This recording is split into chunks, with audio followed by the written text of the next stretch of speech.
Welcome to Episode 5 of Module 3, Building a Pitch Deck that Actually Gets Meetings. Most pitch decks are rejected in under 2 minutes. This episode will cover what investors look for, what kills deals, and how to build a narrative that compels a first meeting. This program is brought to you by the Series of Thoughts team. This episode is part of the Starting Your Company series, specifically Module 3, Funding Your Company. This series also includes modules on validating your idea, legal foundation, building your business, building your team, and growth and scale. Module 3 focuses on funding your company and includes 5 episodes. Today's episode, number 5, is dedicated to building a pitch deck that actually gets meetings. Other topics include bootstrapping versus raising capital, pre-seed funding basics, venture capital, and non-dilutive funding options. In this episode, we'll cover investor psychology to understand how investors review decks in the first 2 minutes. We will also provide a slide-by-slide breakdown of the 10-slide structure, discuss common killer mistakes, and offer a live deck review demo. The only job of a pitch deck is to get the meeting, not close the deal. Founders often overload their decks trying to answer every question, which loses the plot. A pitch deck should create intrigue, credibility, and momentum for a first meeting. Investors make a provisional decision within the first 90 seconds. They look for pattern matching, problem, market size, team credibility, timing, defensible insight, and the ask. First impressions matter and are based on slide design and clarity. Investors expect a specific 10-slide structure: problem, solution, market, product, business model, traction, team, competition, financials, and the ask. Deviating from this sequence creates friction and it distracts from your core story. Slide 1, the problem slide, should be specific. Investors need to feel the pain. Name a real persona, situation, and cost. The 3 components are: who has the problem, what is the cost, and why does it persist? Slide 2, the solution slide, requires one clear sentence. State what your company does simply and confidently. Be direct. Show the why now by tying your solution to a recent shift and present one clear, non-obvious insight. Slide 3, market sizing done right, requires a bottoms-up approach. Investors want to know how many potential customers exist and what realistic penetration looks like. Avoid the common mistake of citing a third-party report and taking a small percentage of a massive market number. The bottoms-up logic involves counting buyers, applying a price, and setting a capture rate. This shows you understand your customer, pricing, and go-to-market motion, signaling credibility. Slide 4, the product slide, is about showing, not just telling. Provide a clear visual that communicates how your product works and why it's different. Use real UI, annotate the value, and keep it simple. One screen, one workflow, one aha moment. Slide 5, the business model slide, focuses on how you make money. Be explicit about your revenue model and pricing structure. Highlight key metrics for your model, whether it's SaaS, marketplace, enterprise, or direct/transactional. The traction slide is critical because evidence beats assertion every time. Traction is the single most compelling thing you can show an investor at any stage, proving the market wants what you're building. The definition of traction changes by stage. For pre-seed, the bar is de-risking the problem. For seed, it's real-world product validation with paying customers and usage data. For Series A, it's proving a scalable business with consistent MOM revenue growth and strong retention metrics. Show the trajectory, not just a snapshot. Investors seek direction and momentum. A chart showing month-over-month growth is more powerful than a single number. Label inflection points, such as product launches or key hires, that caused the trajectory change. Differentiate between vanity metrics and signal metrics. Vanity metrics like total downloads without activity are irrelevant. Signal metrics like monthly recurring revenue with growth rate, customer retention, or net revenue retention above 100% show real engagement and business health. The team slide is crucial because investors fund teams, not ideas. At early stages, the team is the thesis. Your team slide must answer one question: why are you the right people to win in this specific market?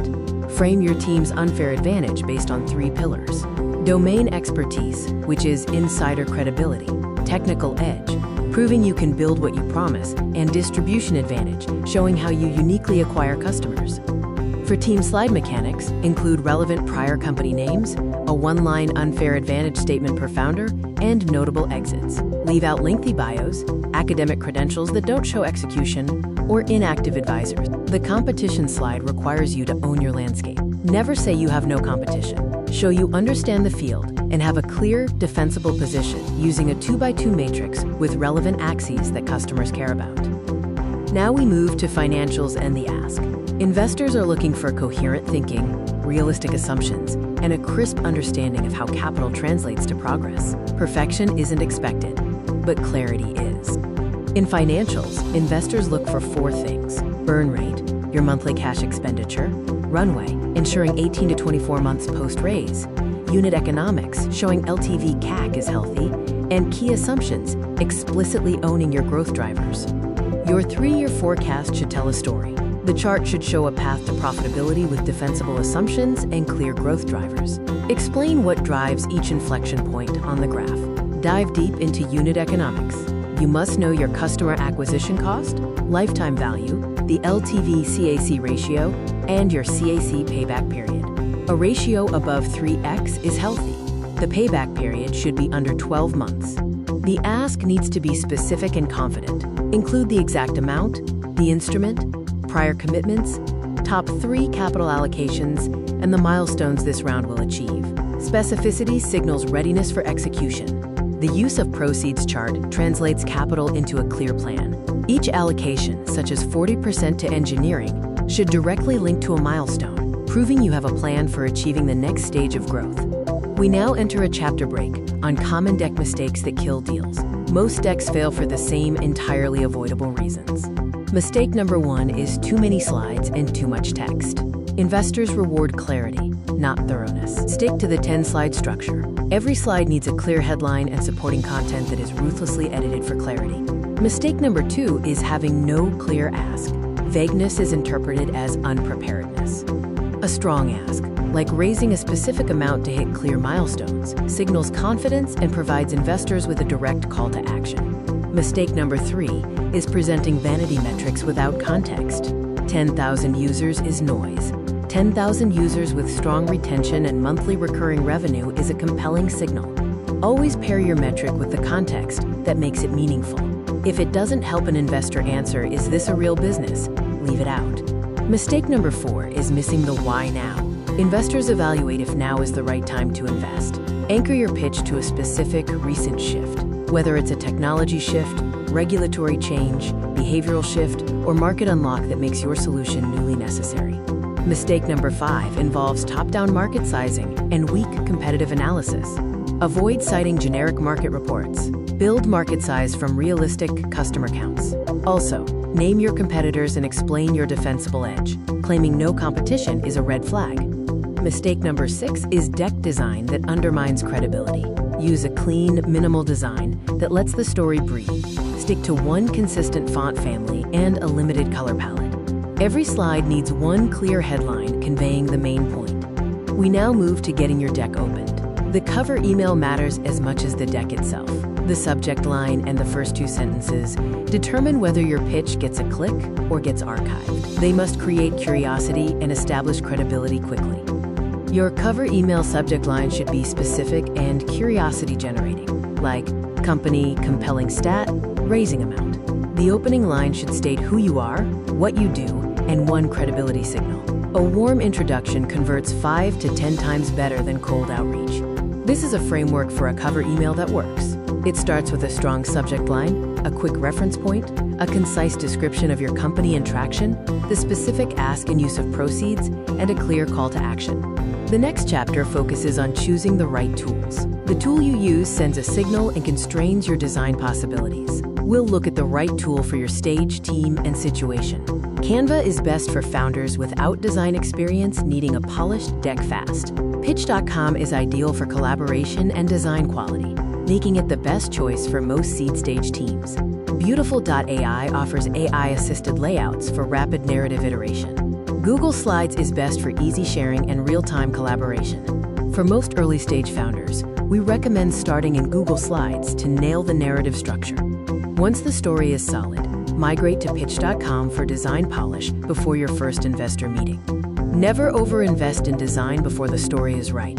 In the live deck review, we identify moments that lose investors and show how to fix them. These common transformations summarize our focus areas. We fix vague problems by replacing them with specific, quantified pain points that make the investor feel the pain. Feature lists are replaced with a single, differentiated insight. Top-down percentages are replaced with bottoms-up math. Fuzzy asks are replaced with a crystal-clear, specific funding round goal. The most compelling pitch decks follow a clear narrative arc: the world today, the shift, the new world, solution, and why us. Every slide should naturally lead to the next, creating a cohesive story, not just a data dump. Here is a summary of the 10-slide structure and what each slide must achieve from an investor's perspective. It provides a visual guide to ensure you cover all necessary points in the correct order to compel a meeting. Finally, before sending, run a readiness check. Ensure your problem passes the so what test. Market size is bottoms up. Traction is real and contextualized. The team slide answers why you, and the ask is crystal clear.